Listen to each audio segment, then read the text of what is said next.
ქუთაისში ნომერ მე-7 სკოლის მოსწავლეთა მშობლებმა აქცია გამართეს. წლობით უშედეგო ლოდინის შემდეგ მათ ასე მოითხოვეს კითხვაზე პასუხი, თუ რა ეტაპზეა სკოლის შენობის რეაბილიტაცია და როდის შეძლებენ მოსწავლეები დაუბრუნდნენ მშობლიური სკოლის კედლებს.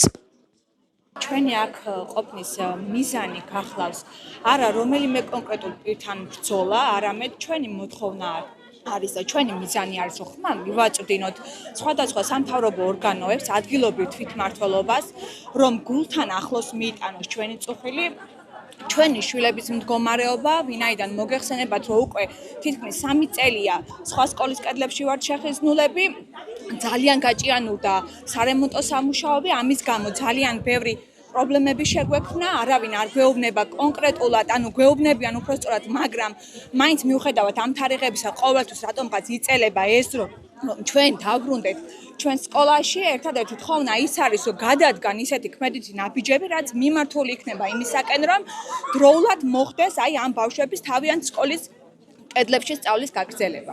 სხვადასხვა თარიღები იყო დასახელებული, უნდა შევსულიყავით წინა წლის სექტემბერში, უნდა შევსულიყავით გასული წლის დეკემბერში, ახლა გვეუბნებიან, რომ ჩასწორება მოხდა და უკვე ივნისის თვეში უნდა დამთავრდეს ეს სარემონტო სამუშაოები და რამდენად მოესწრება ამ დროში მეც არ ვიცი. 2024 წლის ბოლოს უნდა დასრულებულიყო და 1 სექტემბერს არა, მაგრამ მე წლის მეორე ნახევარში უკვე სწავლა უნდა გაგვეგრძელებია სკოლაში, ჩვენ სკოლაში, მაგრამ დღესდღეობითაც იგივე სიტუაცია, რაც 2024 წლის ბოლოს იყო და ჩვენი მოლოდინები არ გამართლდა.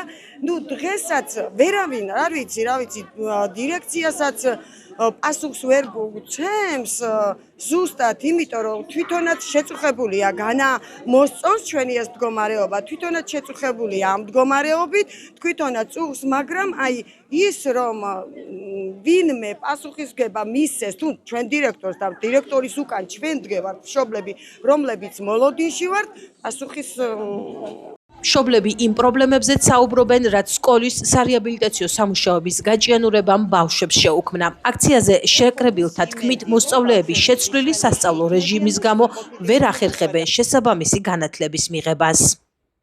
ვითხოვთ სიმართლეს. სადაც რა ვიცი, ჩვენი ბავშვები პირველ რიგში არიან ფსიქოლოგიურ ზეწოლის ქვეშ, იმიტომ რომ წრეებზე ვერ დადიან, გაკვეთილებს ვერ ასწრებენ, ღამე მოდიან სახლში და სრულიად აღლილები არიან. 3:30-ზე იწყება სკოლა და ეს მეორე სმენა კი არა, იქნება მესამე სმენად უკვე. აქედან გამომდინარე, იძულებული გავხდით მშობლები დირექციასთან, რომ ვერანაირი, სიტყვა, მართალ ვერ მოვისმინეთ, გავხდით იძულებული, რომ მოვაწყოთ აქცია და ვნახოთ სიმართლე, გაგვცეს სამინისტრო მზემდგომმა, ვისაც ეკუთვნის ეს საქმე, რატომ იგვიანებს ამდენი ხანი.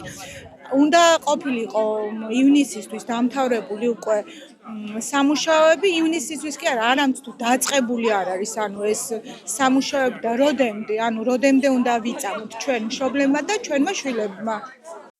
მშობლები სკოლის შენობის ახლანდელ მდგომარეობაზეც ამახვილებენ ყურადღებას. მათი თქმით, სახურავის ნაწილი სკოლას მოხდილი აქვს, რაც შენობის მდგომარეობას საფრთხეს უქმნის.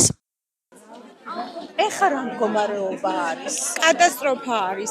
სახურავი არის გადახდილი, ჩამოდის წყალი, შიგნით რაც იყო, ისიც კილპება. და წარმომადგენელს როცა ვესაუბრეთ, განგვიცხადა ესე, რომ იკითხა ჩვენმა მშობელმა, რომ წყალი სად მიწისო, წყალი მიედინებაო, დაგვწინა. აქედან გამომდინარე ვითხოვთ სრულიად, არ ვიცი რა, ჩვენ არ გავჩერდებით მოკლედ, სანამდე ჩვენი შვილები არ იქნებიან თავიანთ სკოლაში დაბრუნებულები. მე ჩემი შვილი იმიტომ შემოვიყვანე ამ სკოლაში, რომ მინდოდა პირველი სმენა ყოფილიყო და ამიტომ ეხა არ ვიცი რა, ეს არის სრული მარაზმი, რაც ხდება. მშობლებმა პასუხების მისაღებად წერილობითი განცხადებაც გააკეთეს ხელმოწერებით. ისინი როგორც ადგილობრივი თვითმმართველობის, ისე საგანმანათლებლო და სხვადასხვა უწყების წარმომადგენლებს მიმართავენ, რათა საბოლოოდ მიიღონ პასუხი, თუ როდის აღდგება სკოლაში სასწავლო პროცესი. გვეუბნებიან, რომ სამკვირაში ერთხელ, ორ თვეში ერთხელ მოდიან მუშები, შევლენ, რაღაცას ავითომ გააკეთებენ, მაგრამ ფაქტად რჩება, ვიზუალურადაც ჩანს, რომ არც სახურავი აქვს, არც ფანჯრები აქვს. მეტი ჩვენც არაფერი ვიცით, იმიტომ რომ დაწვრილებით ინფორმაცია არ აქვს და ვერავინ ვერ გვეუბნება ზუსტ რისკს, როდის განახლდება და როდის იქნება საშუალება შევიდეთ სკოლაში და მოვიყვანოთ ბავშვები თავის კუთვნილ შენობაში. თქვენ ხელმოწერებს აგროვებთ და ვის მიმართავთ ამ ხელმოწერებით? ხელმოწერებს ვაგროვებთ, სხვათა შორის ახლა დირექციაც აგროვებს ამ ხელმოწერებს, ჩვენ ერთმანეთს უდგავართ ანუ როგორც შეგვიძლია ისე გვერდით, მივმართავთ შესაბამის უწყისებს, სადაც საჭირო, მაგრამ ნახეთ, ვისაც ქონდა აღებული ეს სკოლა და პასუხისმგებლობა გასარემონტებლად, არ ვიცი რა მოხდა, დაიწყეს გაჩერდნენ.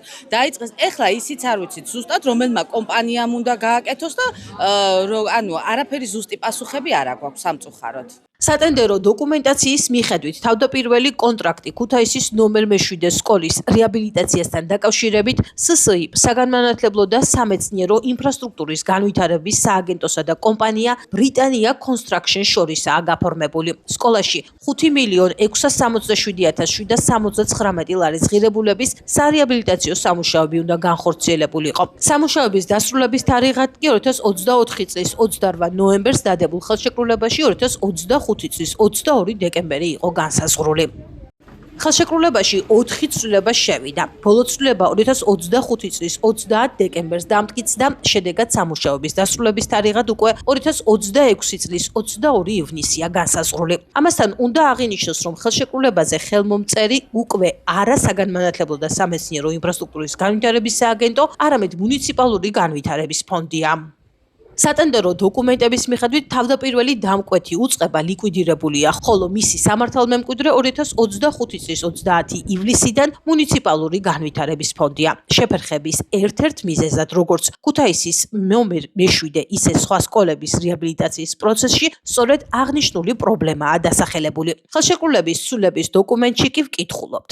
ხელშეკრულების თავდაპირველი რედაქციით მითითებული სკოლების რეაბილიტაცია არ ხორციელდებოდა დიზაინ ბილდის კონცეფციით. კონსტრაქშენს არ ევალებოდა განეხორციელებინა ობიექტის პროექტირებისათვის საჭირო სამუშაოები, თუმცა დღეს არსებული მდგომარეობიდან გამომდინარე, მას უწევს აღნიშნულზე მუშაობა. ვინაიდან სკოლის სამშენებლო სამუშაოების საპროექტო დოკუმენტაციის ჯეროვანი მომზადება და აღნიშნული საფუძველზე მშენებლობის განხორციელება წარმოადგენს მაღალ საზოგადოებრივ ინტერესს. ყოველივე ზემო აღნიშნულიდან გამომდინარე SSI დაბა ლენტეხის ნომერი 2, SSI ბაღდათის მუნიციპალიტეტის სოფელ რიკოთის და SSI ქალაქ ქუთაისის ნომერ მე-7 საჯარო სკოლებზე სარეაბილიტაციო სამუშაოების შეუფერხებლად განხორციელების მიზნით გაზრდილი სახელშეკრულებო ღირებულებების ოდენებით ხელშეკრულებაში ცვლილებების შეტანის ინიცირება მოწონებულია SSI საქართველოს მუნიციპალური განვითარების ფონდის ხელშეკრულებების ცვლილებებისა და ვადამდე შეწყვეტის განხილველი კომისიის 2025 წლის 18 დეკემბრის სხდომაზე. სამშენებლო ობიექტებზე სხვადასხვა დამატებითი გარემოებაც არსებობდა, რაც საჭიროებას ხდის გადაიხედოს ხელშეკრულებით გათვალისწინებული სამუშაოთა მიწოდების ვადები. კერძოდ შენობები დაგვიანებით დაიცალა და სარეაბილიტაციო ფართების გადაცემა შემსრულებელთათვის გვიან გახორციელდა. ამასთან ვინაიდან SSI საგანმანათლებლო და სამეცნიერო ინფრასტრუქტურის განვითარების სააგენტოს სამართალმემკვიდრის განსაზღვრას მოხდა ხელშეკრულების მხარეთა შორის გარკვეული კომუნიკაციის შეფერხება, ხოლო კონტრაქტორს დამატებით შესასრულებლად განესაზღვრა საპროექტო სამუშაოები, რომელიც თავის მხრივ გამოიწვევს ხარჯთა რიცხვისა და კლება-მატების უწყისის კორექტირების აუცილებლობას, კონტრაქტორის მიერ დამატებით წარმოდგენილი დასაბუთების, ასევე აღნიშნულზე საზედამხედველო კომპანიის პოზიციისა და რეკომენდაციის დაფიქსირებით მიზანშეწონილია ხელშეკრულებაში განხორციელდეს სამუშაოთა მიწოდების ვადების ცვლილება, ვკითხულობთ დოკუმენტში. ამასთან კომპანიას გაეზარდა რეაბილიტაციისათვის გამოყოფილი თანხა საპროექტო დოკუმენტაციის მომზადების მიზნით 173,035 ლარით. როგორც ჩანს, სკოლის მოსწავლეებს კიდევ ერთი წელი მოუწევთ ლოდინი, სანამ დაუბრუნდებიან მშობლიური სკოლის კედლებს. ესეც იმ შემთხვევაში, თუ რეაბილიტაციის პროცესი ხარვეზებისა და დაყოვნების გარეშე წარიმართება.